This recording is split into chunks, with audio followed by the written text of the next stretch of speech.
Ladies and gentlemen, what's going on? Once again, I'm Ned from Nev's Tech Bets, otherwise known as your friendly neighborhood basement dweller. Don't worry, ma'am, I am from the internet, and today we're checking out some 90s tech. Alright, maybe it's a little newer than the 90s, but still, check out this thing that I can do. Oh, and my life is complete. The fact that I have this makes me a better person than you if you don't have one. But if you do, then you are equally as awesome as me. And the fact that we have this awesome thing makes us better than individuals who don't. You get multiple world clocks and a really awesome alarm. Well, I tried to reset it so you could hear the totally off the hook and very awesome tune it play, but it's not going to play it now. Let's tear it down instead. And poof! Just like that. Not really a whole lot going on in here, eh? Let's take her one level down. Oh, wow. Yeah, not a whole lot going on here. That's going to be where the chip is. That's interesting. A transistor and a capacitor? Is that what that is?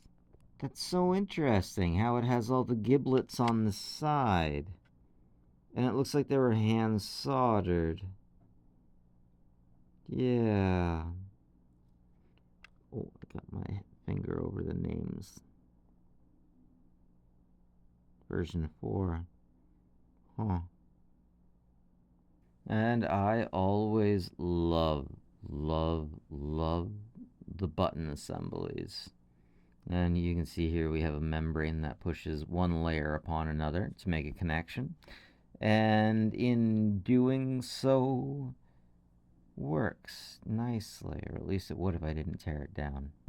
I absolutely love how they put all the giblets on the side. That engineering is really impressive. Now, this unit would have been super expensive back in the day. I was lucky to pick it up for about $1.50. A lot of fun to play with. Not really all that useful these days, but back in, 99, maybe up to 2010, this stuff was all over the place. Very cool, a lot of fun. Love to tear this stuff down. Thanks for joining me, and have a good one, folks.